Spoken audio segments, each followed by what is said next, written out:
Time to put the final UFC pay-per-view of 2020 to bed. We started this crazy year in a sold-out T-Mobile Arena, Conor McGregor defeating Donald Cerrone. We end this crazy year as far as UFC pay-per-views are concerned at the relatively empty UFC Apex with perhaps the fight of the year. It ends UFC 256 with an incredible, and even calling it an incredible fight feels like a slight. There are no words to describe, at least for me, what we saw out of Deiveson Figueiredo and Brandon Moreno in the main event of tonight's last UFC pay-per-view of 2020. In the end, they fought to a draw, 247 to 47s, 147 to 46 for Deiveson Figueiredo. So a majority draw, an unbelievable flyweight title fight, perhaps the best flyweight title fight of all time. We also saw Charles Oliveira defeat Tony Ferguson in quite the showing as well. It was a great card from top to bottom. 10 fights. We lost a few along the way due to COVID-related reasons, but all in all, one of the best fight cards, at least pay-per-views of the year. So great way to end the year. I'm Ariel Helwani. That's Marc Raimondi. We shall talk about it all. And Marc, let's obviously start with the main event. I'll start here. And I know it's a tough one because it was a really hard fight to score. How did you score that main event? It was very, very hard to score, and even harder to score when you're trying to jot down notes of all the things that were happening. So many things happened in this fight, Ariel. It's hard to kind of encapsulate, to distill what happened in the fight into one conversation. But I scored it. I did score it a draw. I thought it was a draw. I had Moreno winning the second round and the fourth rounds. I had the third round where there was a point deduction for Figueiredo for the groin kick. I had that as a 9-9, and I had Figueiredo winning the first and the fifth. So it was I did have it a draw. It's a close fight. I'm seeing people complain about the scoring as always, but man, if you were judging that fight tonight, good luck, because that was an extremely close, good fight. I mean, I have to be honest. It was hard for me to kind of watch that as a judge because I was just enjoying it too much. I was just kind of being a fan, watching it, and of course, working and writing my article, but do not envy the judges in this one at all. Yeah, I felt the exact same way. I think round one was pretty clear, Figueiredo. I think round two was close. I think round three was close. I think round four was clear for Brandon Moreno. And I think round five was clear for Figueiredo. Yeah. I scored it the same way as you, 1-3-5 for Figueiredo. But correct me if I'm wrong, the reason why we ended up with a majority draw is because one of the judges scored the fifth round for Moreno. Judge Junichiro Kamijo scored the fifth round for Brandon Moreno, as you said, and he scored the second round for Figueiredo, whereas Sal D'Amato, who also had it as a draw, had that reversed, where he had the second round for Moreno and the fifth round for Figueiredo. I'm almost positive I got that fully right, but yeah, that's pretty much how it broke down. And then Derek Cleary, the third judge, the dissenting judge, had it for Figueiredo. He won the first, second, and the fifth for Figueiredo. Now, as you know, in title fights and really in fights in general, it takes a lot to get a point deduction, right? I mean, we lament this fact. You have to do 3 fouls in order to finally get a point deduction in this sport sometimes. I had no problem with what Jason Herzog did in the third. That was a very clear low blow, intentional, not intentional. Who the heck knows? It was flush. It looked like for a second, like the fight might have been stopped because Moreno was on the ground in a lot of pain, coughing. I mean, it was kind of hard to watch. Did you have any issues with him taking away a point as a result of that strike? Absolutely not. I thought that was a very good call by Jason Herzog, who, by the way, I think is one of the best and most underrated referees in all of MMA. I think that Jason Herzog is a fantastic ref. I thought it was a great call. And really and look, we know this, judges are very, very wary to take points, especially like you said, in title fights, in main events, because in these close fights, those points can be deciding factors in who wins and who loses. And that is really not what judges want to do. So the result of that sometimes, unfortunately, is fouls can kind of go by the wayside, and people can kind of get away with certain things during fights. We have the joke like, oh, you get a free pass on a few of these different fouls. But I thought Herzog did a great job in calling that and ducking the point. And it did play a factor in the result of the fight. But what you got to look for if you're a judge, I think, and they do say this, is impact. How much does the damage of that foul affect the fight? And I thought in that third round, it very much affected Brandon Moreno.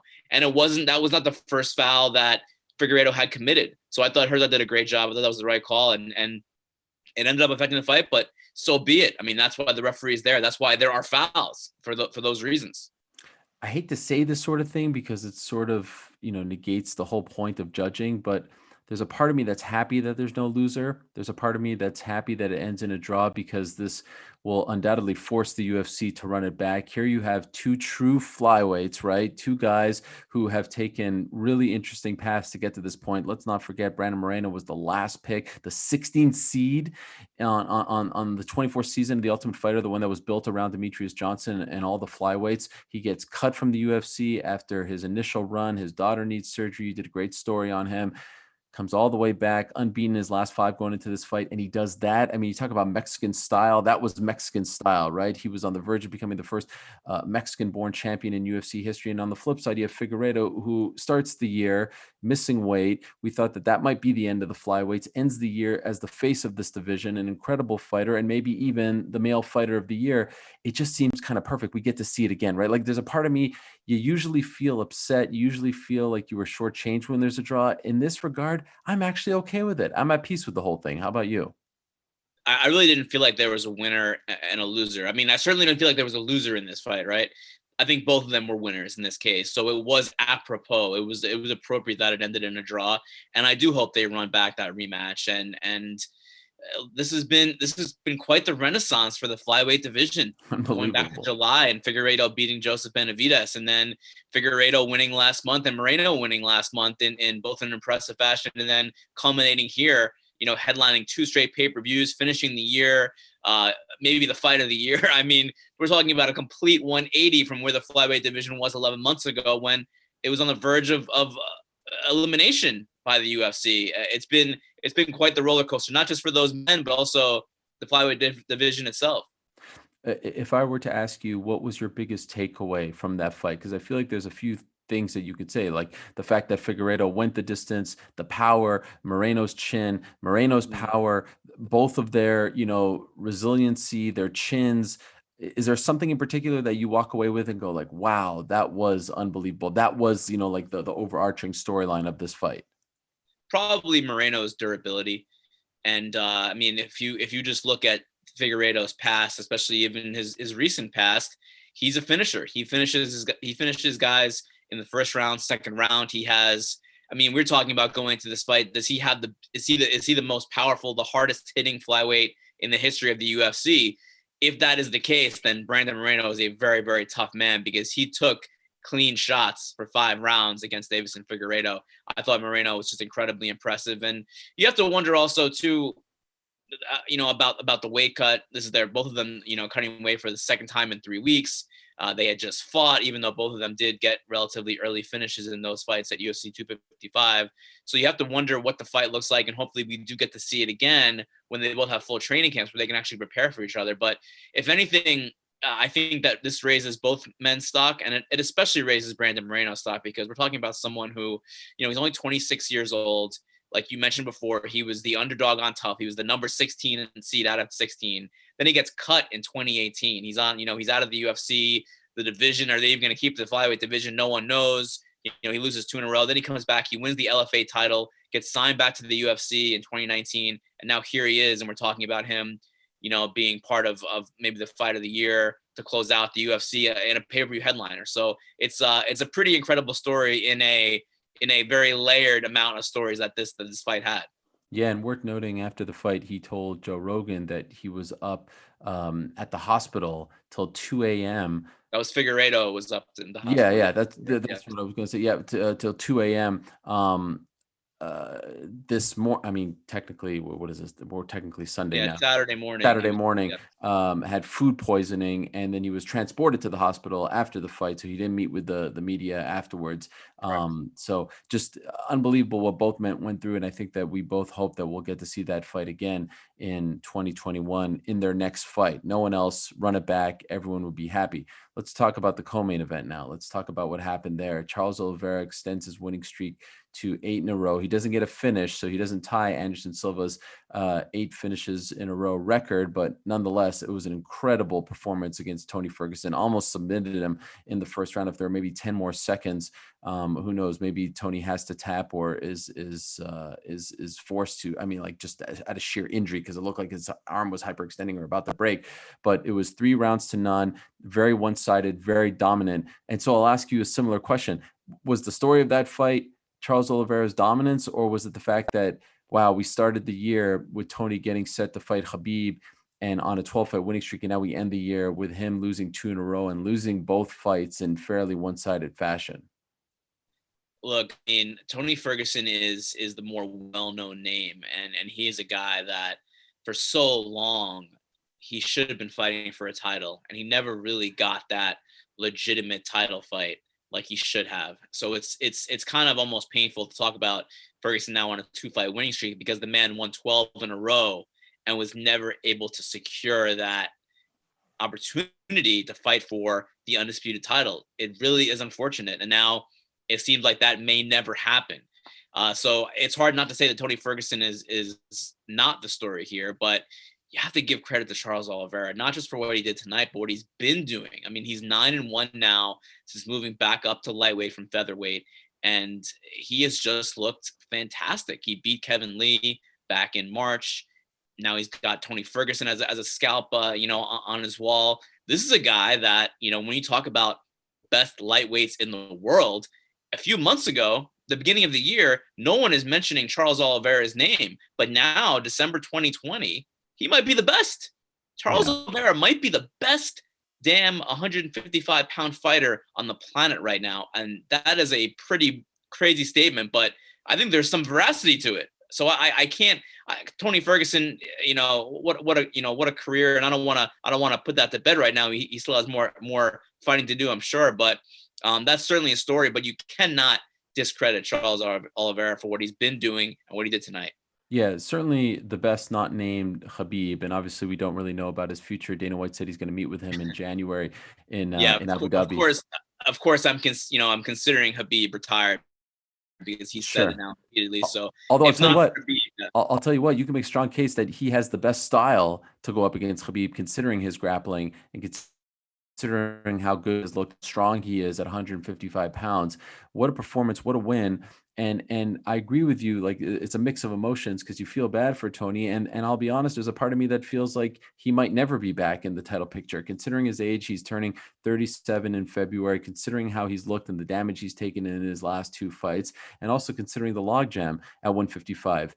And so for the longest time, we've been focusing on Khabib, on Conor, on Poirier, on guys like Michael Chandler, who just joined, and Dan Hooker and Rafael dos Anjos. And here's Charles Oliveira, who's like, hey, wait a second, I'm in the mix. I think he is in the mix. That was an incredible performance. And I really feel like I don't know what they do with him. Here's the problem. You got Conor and Poirier fighting. Are you going to do Gaethje versus Chandler? Then who makes sense for this guy? Like, he should be fighting one of those guys. Does he wait for the winner of Conor Poirier? Does he wait for the winner of, I don't know, but he, in my opinion, is one fight away, one big win away from being in the title picture, like a title fight. Am I overselling it at this point? Because I feel like there's no one else. You're not overselling it. I mean, this man should already be in the title picture. I mean, what he's been able to do, this long winning streak now, he's finishing. He didn't finish tonight, but he dominated Tony Ferguson. He said it after the fight.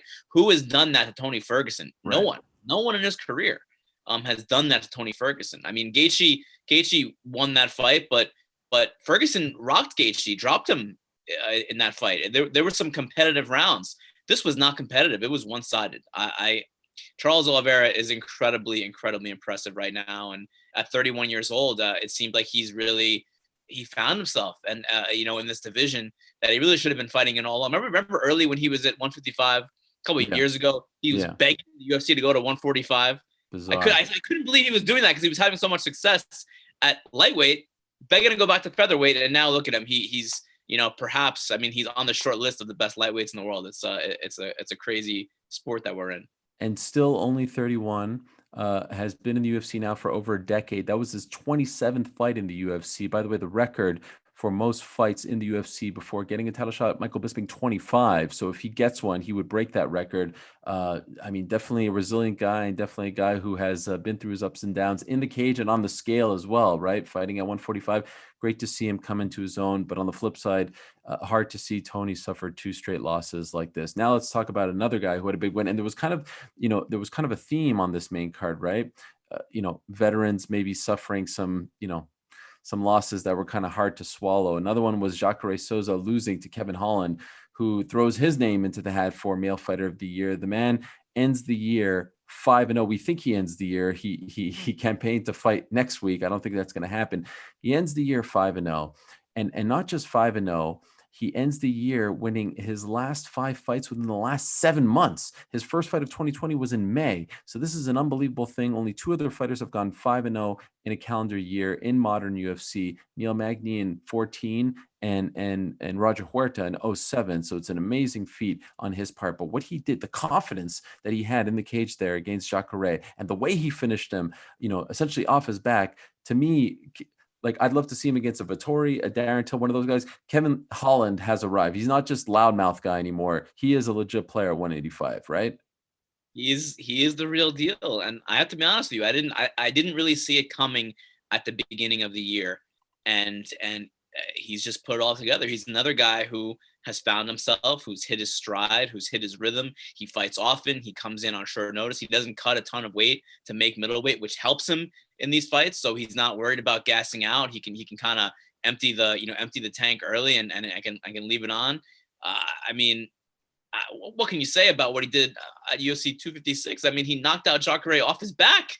I mean, I've never seen that before. I mean, I don't even know what was that. Who trains for that kind of thing? He kicked out his right leg to get momentum, and then he came up with a whipping right hand and he rocked Jacare off his back. I mean, that's just, I don't even know what that is. I can't imagine it, but that's the kind of guy that Kevin Holland is, and he's done it, like you said, all since May. I mean, he is Deiveson Figueiredo is absolutely the fighter of the year, right?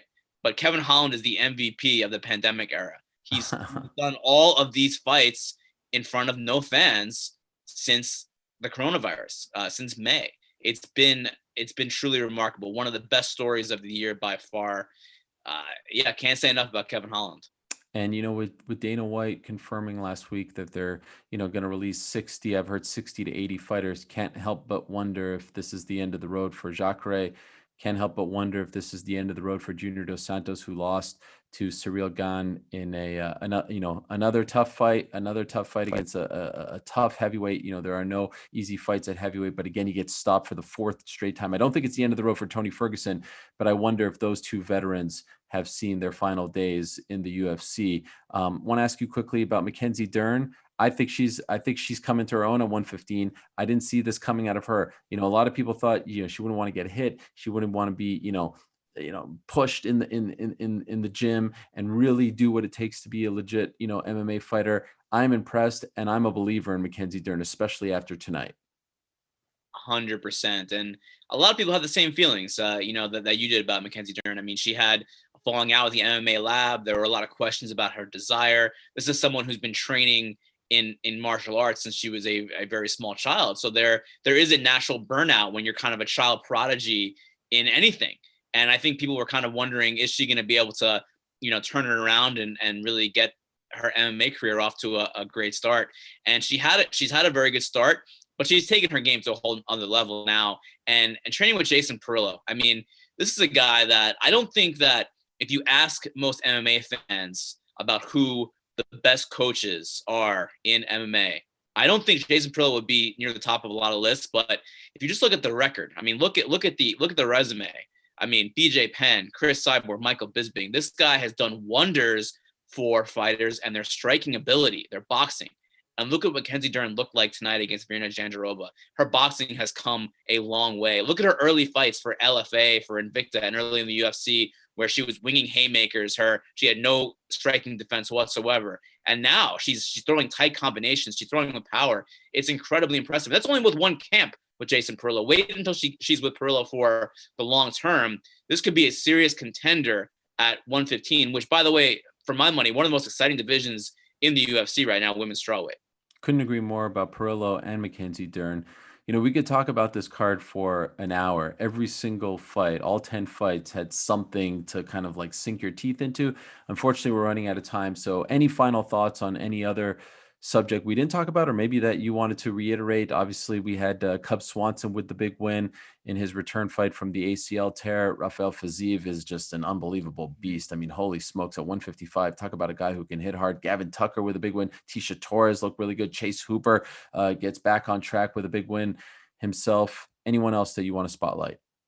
I definitely wanted to touch on Cub Swanson quick because this is his first fight back. He tore his ACL last year against Jake Shields in a grappling competition. And, a guy who has been around a long time. I'm talking about this is an OG of the game. This is a WEC veteran. He's been fighting for a while. You don't know how someone like that in their late 30s is going to rebound off of a knee surgery like that. And he comes in and he gets the finish against a very, very tough opponent, of course. And, man, I mean, you can't say enough about someone like that who late in their career comes back, rallies, and gets and looks very, very good, I thought, in the fight. And then Fiziev, I also wanted to, you keep stealing my thunder here. Keep mentioning guys and the ladies that I want to mention, but I'm looking forward a lot to seeing what Fiziev does in the future. Is it Fiziev? I'm gonna have to learn that. Fiziev. I'll have to learn that.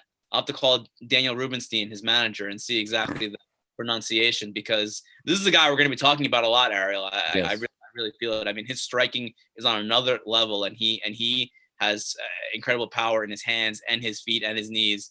And I mean, this card was pretty darn good. I mean, all the fights they lost, 3 title fights off this card. It ended up being a pretty damn good 10-fight slate, I have to say. I glossed over Ciryl Gane, so let me give him his proper due. I mean, yeah, well, I will. And I'll give a shout out to French MMA. Earlier in the day, the Cage Warriors card, young man named Morgan Charrière won the featherweight title, the vacant featherweight title. He's a huge star in France. The guy's like a social media sensation. And so you have him, and now you have Ciryl Gane. French MMA, all of a sudden, things are looking up. So if the UFC wants to go there in 2021, I know they wanted to this year, but obviously things didn't work out. They've got some legit guys that they can take with them. Ciryl Gane being at the top of the list. He looks amazing as a big-time heavyweight. And again, hard to see Junior Dos Santos get finished like that again, but that is the sport, and it is a beautiful sport, and I think it was on display with some breakout performances tonight. Deiveson, Figueiredo, Brandon Moreno as well, Kevin Holland and Charles Oliveira, and Mackenzie Dern, Ciryl Gane. I mean, just an amazing night of fights and a great way to end a very bizarre year as far as UFC pay-per-views are concerned. But lest we forget, there's one more show this year. It goes down in exactly 7 days. It's Wonderboy Thompson versus Jeff Neal. As of right now, there's like 16 fights on this card. We'll see how it ends up in 7 days. We hope they don't lose any of them, and that we can end 2020 on a high note and now have some hard decisions to make as far as fight of the year. There's a lot of contenders now. Yes, you wanted to say something before we go. I want to know, will you be singing? Because we've done quite a few of these year-end fight night recaps. Usually the year ends with the pay-per-view. There's still one more fight night left to go on December 19th, but I want to hear some Helwani versus. I want to hear his your traditional New Year's what is the well, I appreciate that. Odd Lang Syne, I believe it is. I always want to call it Ong La and Song, like the one championship fighter. Yes. That's what always comes to my mind. Ong La and Song. I know only MMA people would even understand what the hell I'm talking about, but you're gonna give us a little bit of some barb. Well, Marc, as we say goodbye to 2020, let's give props to Figgy and Moreno. And how about do Bronx, Ciryl Gane, and Mackenzie Dern? But don't forget about Swanson Cubbo. What a night it was. UFC 256 in the books. Thanks for watching. For Marc, I'm Ariel. We'll see you next time. Enjoy your night. Thanks for watching ESPN on YouTube. For live streaming, sports, and premium content, subscribe to ESPN+.